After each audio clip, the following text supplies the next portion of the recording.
let me ask you something. Have you ever been on the ice, surrounded by other fishermen, and it feels like everyone is getting bites but you? They're all using the same lure, a balanced jig, and you are too, but their rods are bent, and yours is straight. It's like the fish have a personal grudge against your specific lure. And well, I'm here to tell you it's not bad luck, and it's not the lure's fault, it's you. In this video, we are going to dive into the 20 real reasons why your balance jig fails. And I promise you, by the end, you'll uncover a truth that will completely change how you fish this lure. It's simpler and yet more complex than you think. So, let me ask you right now, and be honest in the comments, do you think the balance jig is overrated? Let's see if I can change your mind. The balance jig is a legendary ice fishing lure. For decades, guys have sworn by it for catching everything from panfish to massive walleye.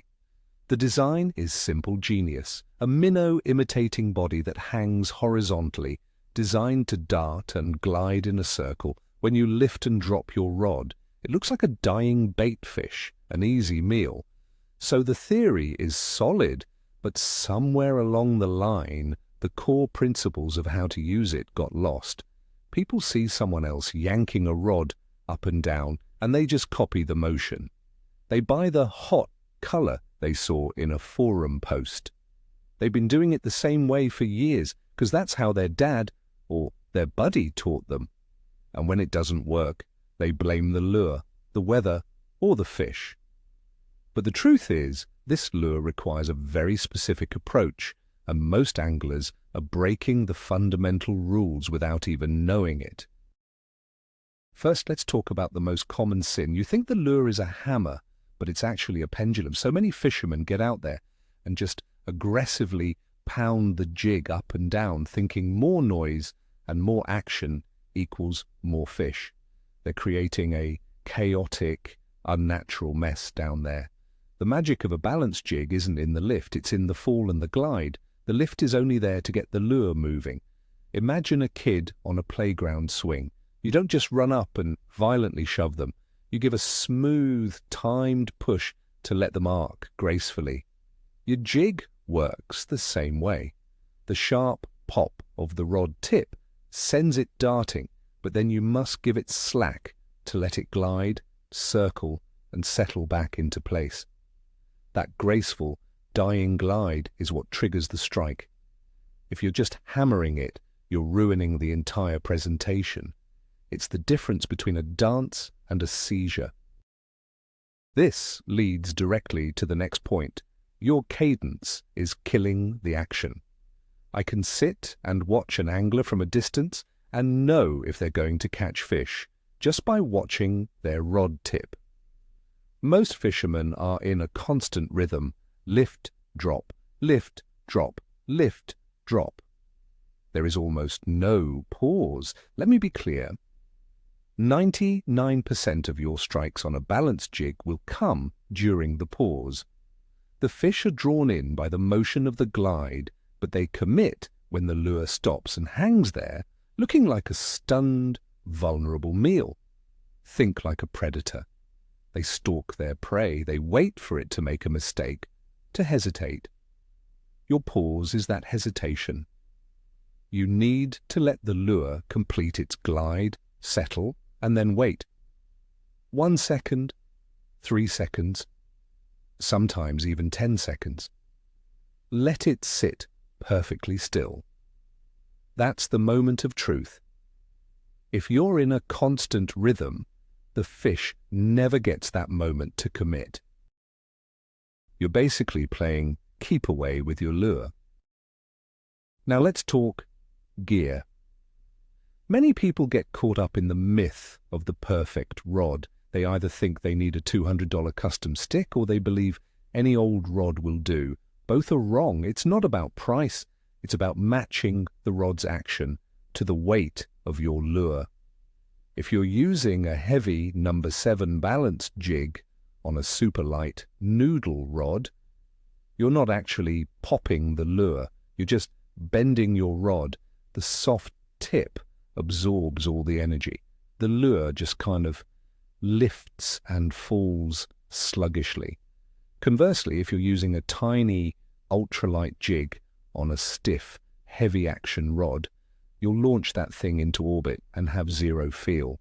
The key is to find a rod, usually a medium light or medium with a fast-action tip, that allows you to crisply snap the lure up with just a flick of your wrist. The rod tip should load and unload instantly, transferring that energy directly to the jig and starting its signature darting motion. Here's a mistake that is so simple yet so catastrophic. You're using the wrong line. This isn't a small detail, it's a massive deal. I see guys out there using thick 8 or 10-pound monofilament that they use for summer casting. That line is a disaster for a balanced jig. First, it has memory, so it comes off the spool in coils, which kills your sensitivity. Second, and most importantly, it has a lot of water resistance. That thick diameter acts like a parachute on your lure as it tries to fall and glide. It slows the fall, shortens the glide, and creates a big, unnatural bow in your line that dampens the entire action. The solution is simple. Switch to a 4 or 6-pound test fluorocarbon line, or use a thin braided line with a fluorocarbon leader. Fluorocarbon is nearly invisible and sinks, allowing the lure to move freely and naturally. It gives the jig the freedom to perform its dance, instead of being held back by a thick, clumsy rope. Let's zoom in even closer, right to where your line meets your lure. I call this the snap swivel conspiracy. Anglers love convenience, so they clip on the biggest, cheapest snap swivel they can find in their tackle box. What they don't realize is that this clunky piece of hardware is a performance killer. A big, heavy snap can throw off the balance of the lure, which is the whole point of its name. It can also restrict the pivot point, preventing the lure from gliding and rocking as it was designed to. You have two much better options. The first is to use a very small, lightweight, high-quality snap, not a big bulky one. The second, and my personal preference, is to tie your line directly to the lure using a loop knot, like a Rapala knot. This knot creates a small open loop that gives the balanced jig complete freedom of movement. It can pivot, glide, and rock without any restriction, maximizing its natural, enticing action. Ditch the big hardware. Okay, so your presentation is good, but where are you presenting it? Too many anglers don't truly understand the strike zone in 3 dimensions. They drop their lure to the bottom, reel up a foot, and then park it there for the rest of the day. They're fishing a tiny 1-foot slice of the water column, but fish, especially suspended predators like walleye, crappie, or trout, could be anywhere. They might be 5 feet off the bottom, 10 feet, or even halfway up, right under the ice. The balance jig is a fantastic tool for calling these suspended fish in. A big upward rip of 5 or 6 feet sends out vibrations and flash that can be detected from a long way away. You have to explore. Start near the bottom, but if nothing happens after a few minutes, reel up 5 feet and repeat the process, then another 5. Work your way all the way up the column. You'd be shocked how many inactive fish are actually just cruising 10 feet above where you've been fishing all day. Now for the topic everyone loves to argue about: color. People treat lure color like it's some kind of magic formula. They'll hear that Wonder Bread is the hot color on a certain lake, so they'll buy 10 of them and fish them exclusively, no matter what. This is a huge mistake. Color isn't magic. It's a tool that needs to be used correctly based on conditions. The 2 biggest factors are water clarity and available light.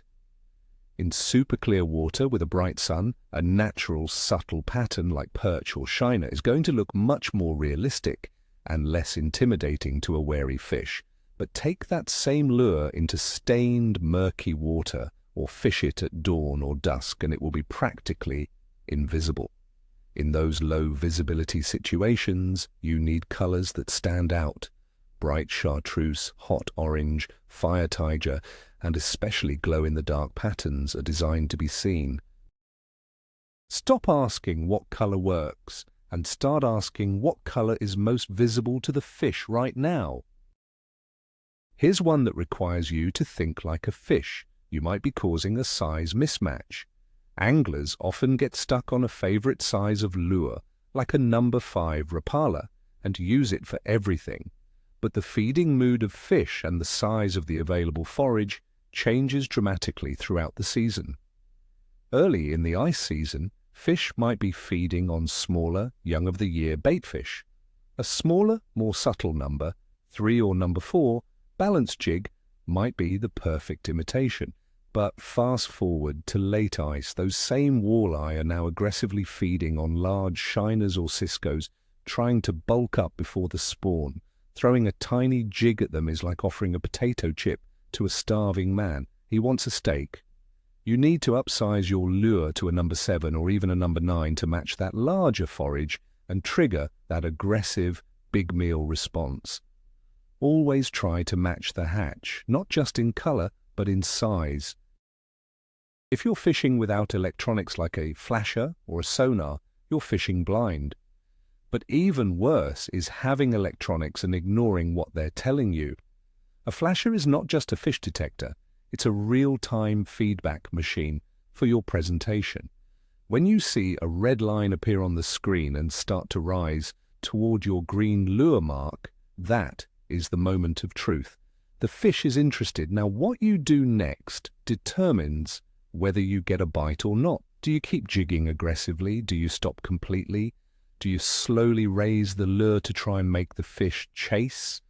Your flasher lets you see the fish's reaction. If you give it a pop and the fish backs away, your action is too aggressive. If it just sits there staring at your lure on the pause, try giving it a tiny quiver or tipping the hook with bait. Stop just jigging in a void. Watch the screen, interpret the fish's body language, and adjust your technique on the fly. It's a video game and you need to react to your opponent. Let's engage another sense, hearing. We've talked about what the lure looks like, but what does it sound like? Many balanced jigs come with internal rattles, while others are completely silent. This is a design choice, not an accident, and you need to know when to use each. The common mistake is to assume that louder is always better. In stained or murky water, that's often true. The sound of the rattles helps fish home in on your lure's location when they can't see it from far away. Sound is a great attractant in low visibility. However, in very clear water, especially on a high-pressure, calm day, those same rattles can be a negative. Spooky, pressured fish might find the loud, unnatural rattling to be alarming. In those situations, a silent, balanced jig that relies purely on its visual flash and the subtle thump it makes is a much stealthier and more effective choice. Think of it as the difference between shouting at someone in a library versus in a crowded stadium. This next one is a mental trap that catches even experienced anglers. Your fishing memories, not the current conditions. You had one great day on a specific underwater point 3 years ago, so now you go back to that exact same spot every single time you're on that lake. You drill the same holes and use the same lure that worked that one time. This is a recipe for failure. Fish are not stationary objects. They are constantly moving based on weather, barometric pressure, light conditions, and the location of their food. That mid-lake hump that was loaded with walleye last weekend might be a barren desert today because the baitfish have moved to a nearby weed edge. You have to be a detective, be mobile. If a spot isn't producing, and with electronics you can know this quickly, don't be afraid to leave. Don't be anchored to a lucky spot from the past. Fish the day, fish the conditions, not the memory. Sometimes the balance jig does its job perfectly, but you still don't get bit. What does that mean? It means the lure worked as an attractant but not as a trigger. It called a fish in to investigate, but for whatever reason, maybe the fish is in a negative or neutral mood, it won't commit to that aggressive, moving target. This is where your secret weapon comes in. The dead stick. In states where you can use 2 lines, set up a second rod in a holder nearby. On that rod, use a simple small hook or a tiny jig tipped with a live minnow, hooked lightly under the dorsal fin. This is your dead stick. Now you actively jig the balance jig. Its flash and vibration pull fish in from a distance. They come roaring in to check out the commotion, and what do they see? Your aggressive jig, and right next to it, a live, struggling, ridiculously easy meal. It's the ultimate 1-2 punch for converting those non-committal followers into caught fish. For those of you fishing in deep water or low light, this one's for you. You're not charging your glow lures correctly. So many glow-in-the-dark balanced jigs have a pathetic, weak glow because of how they're being charged. Anglers will hold the lure up to the grey, overcast sky for a few seconds, or shine their phone's flashlight on it. That gives you a dull, short-lived glow that fades to nothing in minutes. A weak glow is almost worse than no glow at all.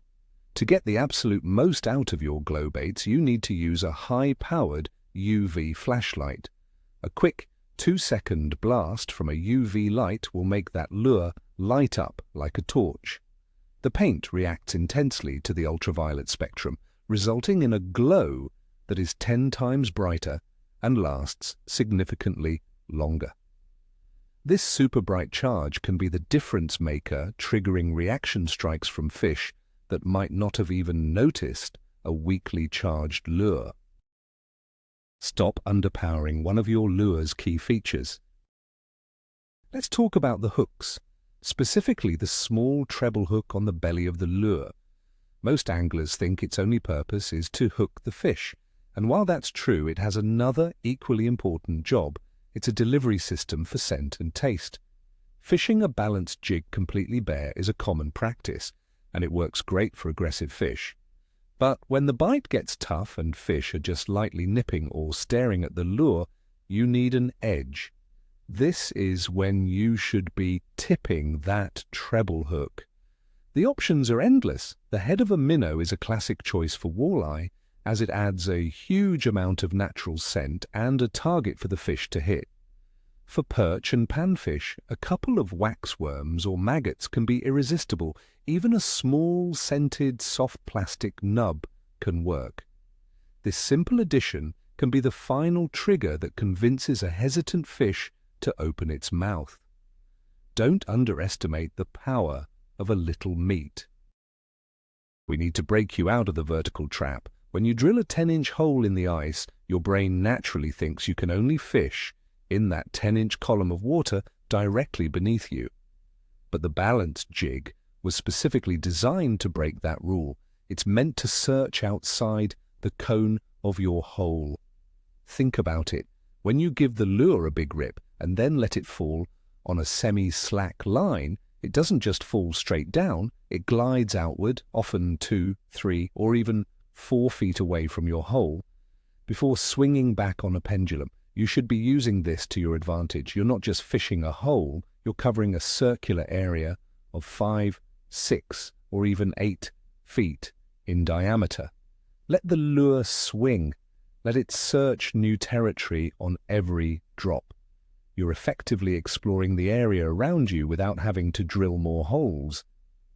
Stop thinking vertically and start thinking horizontally. This might sound counterintuitive, but many of you are too scared to hit the bottom. You meticulously lower your lure until you feel the line go slack, and then you immediately reel up a foot or two, terrified of getting snagged on a rock or a piece of wood. While avoiding snags is good, you're missing out on a massive strike trigger. Letting your balanced jig actually hit the bottom, especially a sand or silt bottom, can be incredibly effective. When the heavy lure smacks down, it kicks up a puff of debris. What does that look like to a nearby perch or walleye? It looks exactly like a crayfish digging or a small baitfish rooting in the substrate for food. It's a dinner bell. Try this. Pound the lure into the bottom 2 or 3 times, creating a small cloud of silt. Then lift it up 2 feet and pause it right above the disturbance you just created. Any fish that comes to investigate the commotion will see your lure hovering there as the perfect, easy target. You might be fighting an invisible enemy, current. Even on a frozen lake, there can be a subtle but significant current flowing under the ice, especially in river systems or lakes with a lot of flowage. The mistake is assuming you're always fishing perfectly vertical. If there's current, it's pushing against your line, creating a large underwater bow. This does 2 terrible things. First, it kills your sensitivity. A fish could bite, and you'd never feel it through that big belly in the line. Second, it ruins your jigging action. When you lift your rod, you're mostly just pulling the bow out of the line before the lure even moves. Your action becomes delayed, soft, and mushy. The solution is to use a heavier balance jig than you normally would. The extra weight will help cut through the current and keep your line more vertical, giving you direct contact with your lure and allowing for that crisp, popping action to be restored. The classic 1-2 cadence, the simple lift, drop, and pause, is the foundation of balance jigging. But far too many anglers learn this one move and then never, ever deviate from it. They become robots, repeating the exact same motion for 8 hours straight. The problem is fish get conditioned to this. On a highly pressured lake, they have seen that standard cadence thousands of times. You need to show them something different to trigger a bite. Break the rhythm. Try a quick double pop, a short, sharp jig, followed immediately by a higher one, which sends the lure on a more erratic path. Try a slow, swimming lift that makes the lure look like it's casually cruising up before it flutters back down. During the pause, instead of holding it dead still, try subtly quivering the rod tip to make the lure shake in place. Be unpredictable. The moment you break the monotonous rhythm is often the exact moment a following fish decides to strike. Let's be honest, a lot of this comes down to patience, or rather a lack of it. A balanced jig is fundamentally a search and attract lure. It's designed to be worked in an area for a period of time to call fish in from a distance with its flash and vibration. But many anglers have the attention span of a gnat. They'll drop the lure down, jig it 10 times, and if they don't get a bite in the first 5 minutes, they reel it up, declare the lure doesn't work today, and switch to something else. You have to give it time to work. Commit to a spot for at least 20 to 30 minutes, especially if you're marking fish on your electronics. Work the whole water column. Try different cadences and colors. Give the lure a chance to do its job and draw those fish in. If after a solid effort there are truly no signs of life, then by all means, move. But don't abandon the technique just because it didn't produce instant results. Good things come to those who wait. Finally, we come to the 20th, and most important reason of all. It's the ultimate sin of balance jigging. Deep down, you don't actually believe in the lure. If you're tying on a lure with the mindset of, well, I'll give this thing 15 minutes, but it probably won't work. That lack of confidence is transmitted directly down your line. You fish it half-heartedly, your snaps aren't crisp, your pauses are impatient. You're just going through the motions, waiting for it to fail so you can switch back to a live minnow. You can't fish this lure effectively without confidence. But confidence comes from understanding all the 19 points we just discussed. It comes from knowing why you're using a loop knot, why you're pausing for 3 seconds, and why you're working 10 feet off the bottom. When you finally put it all together and see a giant red mark fly up from the bottom of your flasher and absolutely hammer your jig on the pause, that's the moment you become a true believer. And from that day on, it will work for you too. So there you have it. 20 reasons. It's not just one thing. It's the combination of your rod, your line, your knot, your cadence, your location, and most importantly, your mindset. The biggest aha moment for most people is realizing that the balanced jig is a finesse tool disguised as a power fishing lure. The secret isn't in jigging harder, it's in jigging smarter and letting the pause do the heavy lifting. This isn't just about catching more fish on one type of lure. It's about fundamentally changing your approach from just doing to understanding. When you start thinking about how every little choice affects that lure's dance under the ice, that's when you'll go from being the guy who watches to the guy everyone else is watching. Thank you so much for sticking with me through this deep dive. If this helped you, please hit that like button and subscribe to the channel for more content that goes beyond the basics.